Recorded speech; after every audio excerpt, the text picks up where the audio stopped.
사람은 거듭나야 천국에 들어갑니다. 왜냐하면 사람의 생명으로는 천국에서 살 수가 없어요. 물속에서 사람이 살 수 없잖아요. 이처럼 사람이 가진 생명은 천국에서 살 수가 없습니다. 오히려 사람이 가진 영의 생명은 죽음과 사망이므로 지옥에 가야 합니다. 그런데 만약 사람이 물고기로 다시 태어난다면, 사람이 물고기가 된다면 사람은 물속에서 살 수 있습니다. 당연하지요? 이와 같은 이치로 사람이 하나님으로부터 하나님의 생명으로 다시 태어나면 천국에서 살 수 있습니다. 그래서 예수님은 거듭남을 강조하신 겁니다. 요한복음 3장 3절입니다. 예수께서 대답하여 이르시되 진실로 진실로 내게 이르노니 사람이 거듭나지 아니하면 하나님의 나라를 볼 수 없느니라. 아멘.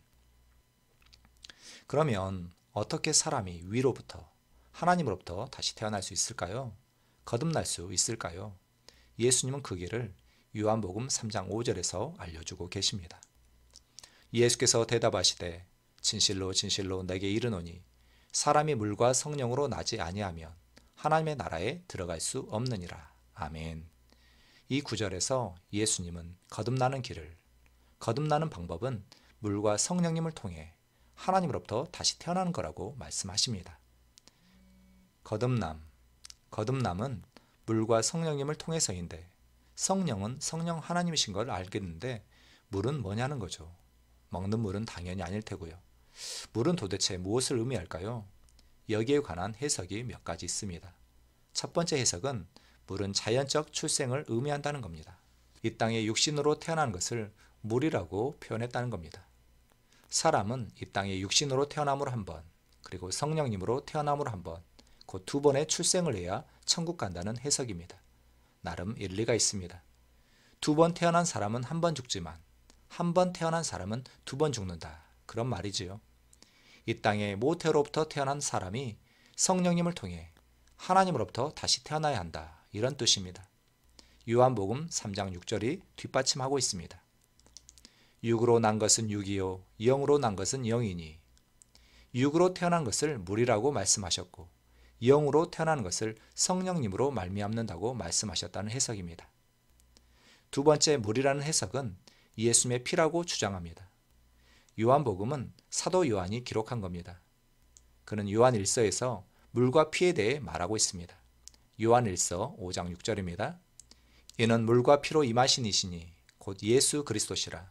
물로만 아니요 물과 피로 임하셨고 증언하는 이는 성령이시니 성령은 진리니라. 이 구절을 통해 물은 예수님의 피다라는 확장 해석을 한 겁니다. 물론 예수님의 피의 중요성은 당연히 강조되어야 하지만 이 해석은 논리적이지 않은 것 같습니다. 세 번째 해석은 물은 성령님을 의미한다는 주장입니다. 성경은 성령 세례를 말할 때 성령과 불, 이처럼 성령님을 불이라는 표현으로 기록했거든요. 마태복음 3장 11절입니다. 그는 성령과 불로 너희에게 세례를 베푸실 것이요. 아멘. 성령과 불, 이 말은 성령님과 또 다른 무엇이 아니라 성령님이 불과 같다. 성령님을 불로 비유한 겁니다. 이와 같이 성령님을 물로도 비유하셨습니다. 요한복음 7장 38절입니다. 나를 믿는 자는 성경의 이름과 같이 그 배에서 생수의 강이 흘러나오리라 하시니 이는 그를 믿는 자들이 받을 성령을 가리켜 말씀하신 것이라. 아멘. 그래서 요한복음 3장 5절의 물과 성령으로 할 때 이 물은 성령님이다. 이런 해석도 있습니다. 그러나 가장 보편적인 해석은 요한복음 3장 5절의 물은 말씀, 곧 복음으로 해석합니다. 그 이유는 성경의 다른 구절에서 우리를 거듭나게 하는 것이 말씀, 곧 복음이다 라고 말하고 있기 때문입니다.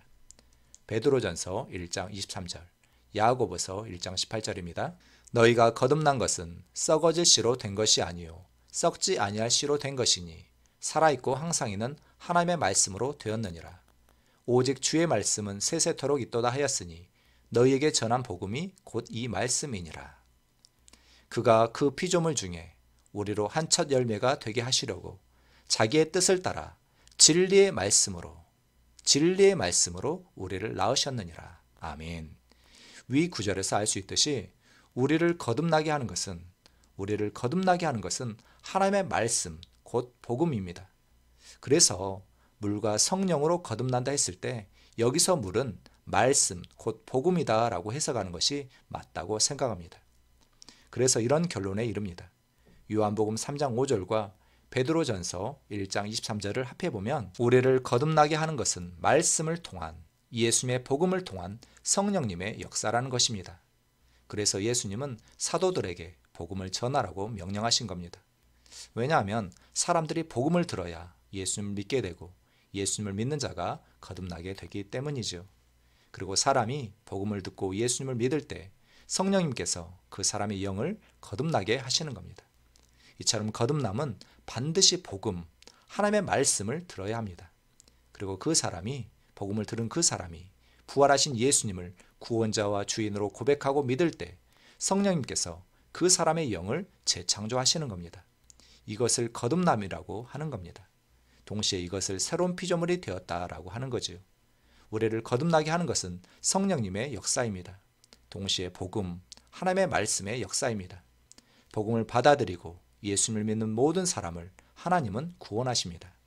로마서 1장 16절입니다. 내가 복음을 부끄러워하지 아니하노니 이 복음은 모든 믿는 자에게 구원을 주시는 하나님의 능력이 됨이라. 아멘. 사람이 복음을 믿으면 구원을 받습니다. 여기서 우리는 복음이 사람을 거듭나게 한다는 것을 알기에 거듭남과 구원이라는 말이 같은 말이구나 라는 것을 알 수 있지요. 복음은 믿는 자를 구원합니다. 복음은 믿는 자를 거듭나게 합니다. 이해가시죠? 예수님은 요한복음 3장 5절에서 거듭남을 이야기하면서 거듭나는 길을 16절에 알려주고 계십니다. 요한복음 3장 16절은 우리가 너무나 잘 알고 있는 구절이잖아요. 하나님이 세상을 이처럼 사랑하사 하나님이 세상 모든 사람을 사랑하사 독생자를 주셨으니 이는 그를 믿는 자마다 멸망하지 않고 영생을 얻게 하려 하심이라. 아멘. 하나님은 세상 모든 사람을 사랑하고 계십니다. 하나님은 지금 당신을 사랑하고 계십니다. 아멘. 예수님을 믿는 자는 영생을 받습니다. 구원과 영생이 같은 말이기에 우리는 영생은 곧 거듭남이구나 라는 것을 또 알게 됩니다. 또 성경에는 영생이라는 말 대신 새 생명이라는 단어도 썼습니다. 로마서 6장 4절입니다. 우리가 그의 죽으심과 합하여 세례를 받음으로 그와 함께 장사되었나니 이는 아버지의 영광으로 말미암아 그리스도를 죽은 자 가운데서 살리심과 같이 우리로 또한 새 생명 가운데서 행하게 하려 함이라. 아멘. 새 생명과 같은 말이 새로운 피조물이잖아요. 고린도후서 5장 17절입니다. 누구든지 그리스도 안에 있으면 새로운 피조물이라. 이전 것은 지나갔으니 보라 새 것이 되었도다. 또 예수님을 믿는 자는 하나님의 자녀다라고 말합니다. 요한복음 1장 12절입니다. 영접하는 자, 곧 그 이름을 믿는 자들에게는 하나님의 자녀가 되는 권세를 주셨으니. 아멘. 혹시 눈치채셨나요? 거듭남, 이 말에는 동의어가 참 많습니다. 거듭남, 구원, 영생, 새 생명, 새로운 피조물, 하나님의 자녀, 그리스도 안에 있는 존재, 하나님의 의. 결론부터 말씀드리면 이 말은 다 같은 말입니다. 죄, 사망, 어둠, 불법, 죄인, 마귀의 자식, 진노의 자녀, 외인, 그리스도 밖에 있는 자들, 이 말이 다 같은 말이듯이 거듭남, 구원, 영생, 새 생명, 새로운 피조물, 하나님의 자녀, 그리스도 안에 있는 존재, 하나님의 의, 이 말은 다 같은 말입니다. 이것을 이해해야 성경이 풀리는 겁니다. 여기서 거듭남과 구원, 그리고 죄의 사함이라는 단어를 좀 정리하고 갈게요. 구원파는 죄의 사함을 구원이라고 하고 또 죄의 사함을 거듭남이라고 주장합니다. 죄의 사함이 구원인 것은 맞습니다. 누가복음 1장 77절입니다. 주의 백성에게 그 죄의 사함으로 말미암는 구원을 알게 하리니. 아멘. 이 구절에서 알 수 있듯이 죄의 사함이 구원인 것은 분명합니다. 그러나 구원이 죄의 사함이냐? 그건 아니라는 거예요. 무슨 말이지? 의문이 드신 분들 계실 거예요. 분명 아까 전에는 죄의 사함이 구원 맞다며. 그런데 구원이 죄의 사함은 아니라는 말이 뭐야? 헷갈리실 수 있어요. 잘 들어보세요. 성경에 구원이란 단어는 헬라어로 소조, 명사로는 소테리아입니다. 이 단어는 포괄적인 의미를 가지고 있어요. 예수님은 혈루증 여인이 자신의 옷을 만지고 병 고침을 받은 장면에서 여자여, 딸아, 내 믿음이 너를 구원하였느니라 라고 말씀하셨습니다. 이 구절에서의 구원은 죄 사함이 아닙니다. 병 고침을 의미합니다. 맞죠? 이처럼 신약 성경에서 말하는 구원이란 뜻 안에는 죄 사함뿐 아니라 병 고침, 구출, 해방, 안전, 보호, 예수님의 구속 사역을 통해 하나님께서 베푸신 모든 복을 포함하고 있습니다. 그리고 가장 중요한 영생까지도요. 그러므로 죄 사함이 구원은 맞지만 구원이 곧 죄 사함은 아니란 뜻입니다. 구원은 죄 사함을 포함하는 더 포괄적인, 더 넓은 개념이란 뜻이에요. 이해가시죠? 물론 죄 사함은 아주 중요합니다. 그러나 죄 사함이 곧 거듭남은 아니거든요. 제가 왜 이것을 이렇게 강조하냐면요. 말씀을 바로 알아야 신앙의 자유가 있습니다. 말씀을 왜곡해서 알면 결국 묶이게 됩니다. 요한복음 8장 32절, 호세아 4장 6절입니다. 진리를 알지니 진리가 너희를 자유롭게 하리라. 내 백성이 지식이 없으므로 망하는도다. 거듭남은 죄 사함이 아닙니다. 거듭남은 생명의 변화, 익스체인지입니다. 사람의 생명, 곧 영의 생명이 새 생명으로 하나님으로부터 온 생명이 되는 것, 이것이 거듭남인데 죄 사함이 만약 거듭남이라고 주장한다면 병 고침도 거듭남이다라고 주장할 수 있게 됩니다. 물론 죄 사함이 중요하지요. 죄 사함이 왜 중요하냐면 사람이 거듭나야 하는데, 사람이 하나님의 생명, 영생을 받아야 하는데 죄가 가로막고 있는 거예요. 하나님과 사람 사이의 담처럼 죄가 하나님과 사람 사이를 가로막고 있는 겁니다. 그래서 하나님께서 영생을, 새 생명을 주시기 전에 이 죄를 치워버리는 것을 죄 사함이라고 하는 겁니다. 죄의 문제를 해결하시고 하나님은 영생을 주시는 겁니다. 영생을 받기 위해 전 단계로 당연히 죄 사함이 필요합니다. 그러나 죄 사함이 거듭남, 영생은 아니라는 겁니다. 다시 한번 말씀드리자면 하나님께서 영생을 주시기 전에 우리의 죄 문제를 해결하신 겁니다. 그것이 바로 죄 사함입니다. 어떤 사람이 복음을 듣고 예수님을 믿으면 그 사람의 영에서 죄가 옛사람이 제거되고 그 사람의 영은 새 생명으로, 하나님의 생명으로 다시 태어나는 겁니다. 이것을 바로 거듭남이다, 새로운 피조물이 되었다라고 하는 겁니다. 다시 한번 강조하지만 하나님께서 예수님을 통해 인류에게 궁극적으로 주시고 싶은 것은 죄의 사함이 아니라 영생, 새 생명, 거듭남입니다. 왜요? 그 새 생명만이, 거듭난 생명만이 하나님과 교제하며 이 땅에서 천국을 누리며 천국에 들어갈 수 있게 하기 때문입니다. 물고기가 물속에서 사는 것이 당연하듯 영생을, 새 생명을 받은 거듭난 그리스도인만이 하나님과 교제하며 이 땅에서 천국을 누리며 천국에서 살 수가 있는 겁니다. 그래서 사람은 반드시 거듭나야 하며 새로운 피조물이 되어야 하는 겁니다. 이해가시죠? 오늘 말씀 정리할게요. 거듭남은 하나님으로부터 다시 태어나는 것을 말하는데 거듭남과 같은 말은 영생, 새 생명, 새로운 피조물, 구원, 하나님의 자녀, 하나님의 의입니다. 그러면 어떻게 거듭나느냐? 물과 성령으로 거듭난다. 물은 하나님의 말씀이며 복음이다. 복음을 통해, 하나님의 말씀을 통해 예수님을 믿으면 거듭난다. 이해 가신가요? 그러면 복음이 뭔지, 또 예수님을 믿는 게 뭔지 알아야 될 것 아닌가요? 다음 시간에 이어집니다. 그리고 한 가지 더 말씀드리고 싶은 게 있는데요. 제가 교회를 개척할 당시 하나님은 저에게 이런 감동을 주셨습니다. 내가 너에게 아픈 사람들, 마음이 아픈 사람들, 몸이 아픈 사람들을 보내주겠다. 그런데 그들은 하나님의 사랑 때문에, 하나님의 은혜의 복음 때문에 회복이 될 것이다. 그리고 회복될 뿐 아니라 이 땅에서 놀라운 지도자가 될 것이니 너는 그들을 잘 섬겨라라고 말씀하셨습니다. 저는 그 감동을 받고 한참을 울었습니다. 왜냐하면 과거에 제가 생각났기 때문입니다.